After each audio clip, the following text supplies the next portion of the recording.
Howdy folks, Comics Gatekeeper here. I'm reviewing Aliens Earth Angel.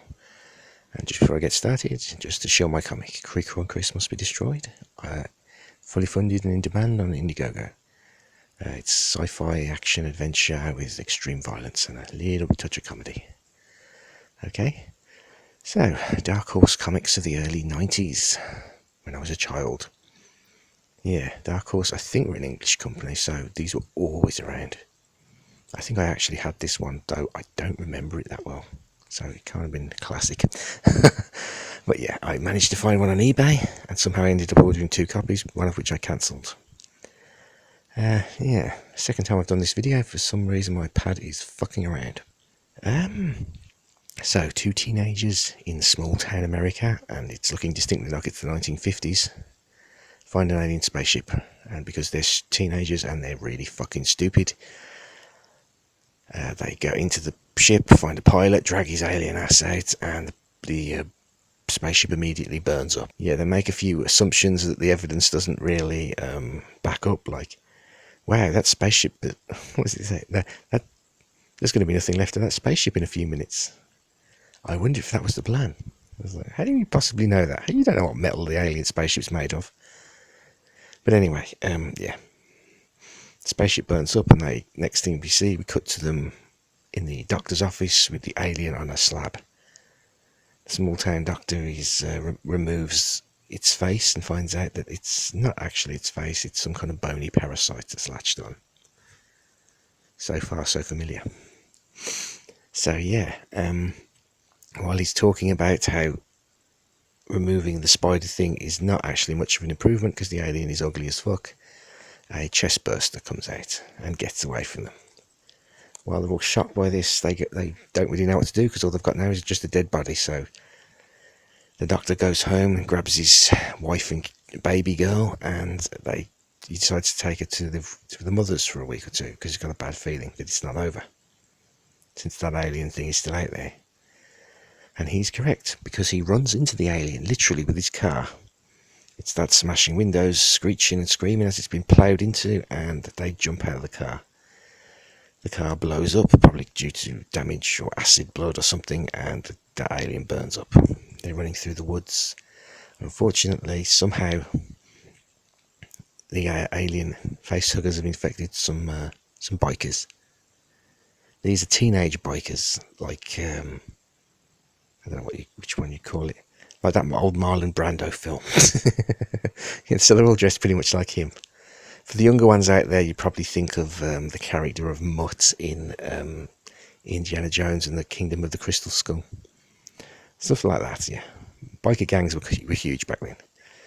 So anyway, they encounter them. One of them has been infected and it gets burnt. And there's a chest burster. Some acid. They try and pull the thick parasite off his face. It gets sprayed with acid, and it ends up melting through the lighter in the bloke's pocket, and the fire goes and burns, but conveniently burns them down. So yeah, they find some eggs. The doctor, who somehow finds petrol cans, maybe from the bikers. I'm not sure how that works. Yeah, he douses them all in petrol, burns them up, and then the military arrive. You know, better late than never, and all that shit. So yeah, all they find is forest burnt and a few crispy carcasses of facehuggers in the wreckage.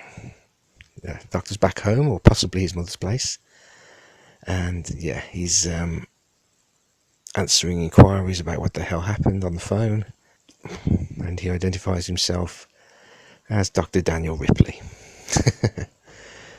Bit of an interesting twist.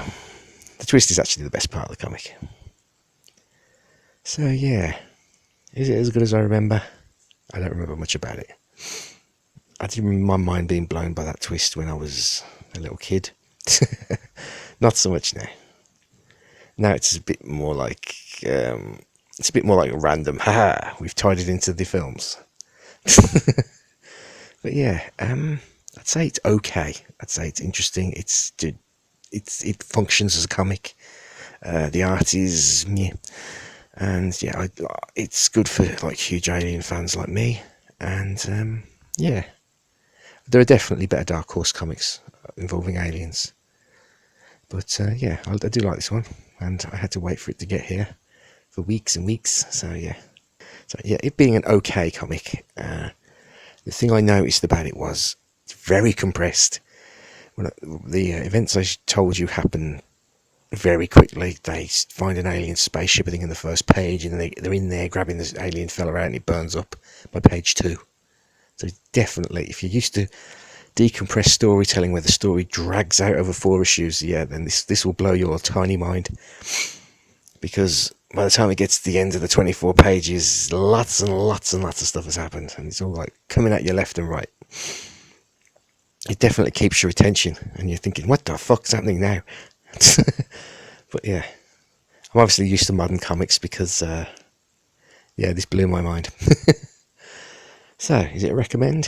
For Alien fans, yes. For normies, meh. Probably not. But yeah, I enjoyed it.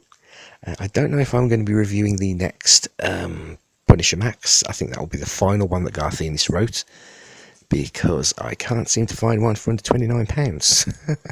And there's no goddamn way I'm paying that. I'm not Rockefeller. But yes, I might have to resort to some kind of some other means, shall we say, inverted commas. But yeah, definitely more reviews coming soon. Okay, folks, take care. Later.